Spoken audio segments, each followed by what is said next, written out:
सच और हॉरर में आप सभी का स्वागत है। गरुड़ पुराण के अनुसार जिनका अंतिम संस्कार उचित प्रकार से नहीं होता वो प्रेत बनकर भटकते रहते हैं। अपनी इच्छाओं और वासनाओं के कारण भी जीवात्मा भटकता रहता है और जहाँ व्यक्ति की मृत्यु हुई थी वहाँ उसकी मौजूदगी बनी रहती है और ऐसी जगह पर नकारात्मक ऊर्जा बनी रहती है जो कई तरह की अनहोनी घटनाओं को अंजाम देकर यह संकेत देती है कि यह जगह सामान्य नहीं है। ऐसी ही कुछ जगह उत्तराखंड में भी है।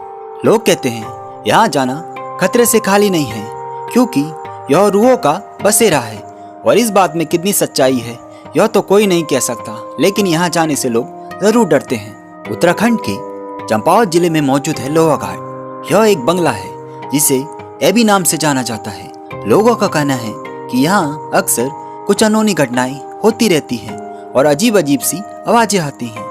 इसकी वजह है इस जगह का शापित होना। दरअसल यह एक अस्पताल हुआ करता था। यहाँ एक चिकित्सक था और बता सकता था कि किसकी मृत्यु किस दिन और किस समय पर होगी। वह डॉक्टर अस्पताल में आए हर व्यक्ति से मिलता और उसकी भविष्यवाणी करता था कि उसकी मृत्यु कब होगी और उसकी भविष्यवाणी के अनुसार ही उस व्यक्ति की मृत्यु उसी वक्त और उसी दिन हो जाती थी। लेकिन इस भविष्यवाणी के पीछे एक बहुत बड़ा राज छुपा था। दरअसल अस्पताल में एक कमरा बना हुआ था जिसे मुक्ति कोठरी के नाम से जाना जाता था।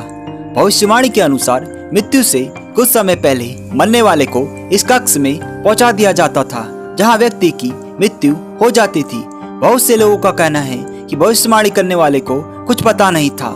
यह व्यक्ति अपनी बात साबित करने के लिए मुक्ति कोठरी में ले जाकर लोगों को मार देता था। मरे हुए लोगों की रूह के कारण यहाँ नकारात्मक ऊर्जा फैली हुई है। इसका सबसे बड़ा रहस्य ये था कि मरने वाले व्यक्ति को ये बात पता ही नहीं होती थी कि उसकी मृत्यु हुई है या नहीं। इसी कारण उसकी आत्मा मृत्यु और जीवन के चक्र में फंसकर रह जाती थी और उस अप्राकृतिक कृत्य को वह व्यक्ति अपनी सबसे बड़ी कामयाबी मानता था। उसे लगता था उसने जीवन का सबसे बड़ा आविष्कार किया है कि मरे हुए लोग जिंदा हो गए। कुछ समय बाद उस डॉक्टर की हार्ट अटैक से मृत्यु हो गई। तभी से उस डॉक्टर की आत्मा और उन मरे हुए लोगों की आत्मा उस जगह पे नकारात्मक ऊर्जा का फैलाव करती है और आज तक वो नकारात्मक ऊर्जा वहाँ पर मौजूद है और उसको महसूस किया जा सकता है। इस ब्रह्मांड में भगवान की शक्ति से बड़ी कोई और दूसरी शक्ति नहीं। जिसने भी भगवान की शक्ति को चुनौती देने की कोशिश की उसका सर्वनाश हो गया। हमारा उद्देश्य आपको सच से अवगत कराना है। अगर आपको हमारी कहानियाँ पसंद आती हैं तो प्लीज चैनल को लाइक, शेयर एंड सब्सक्राइब कीजिए। मिलते हैं अगली कहानी में।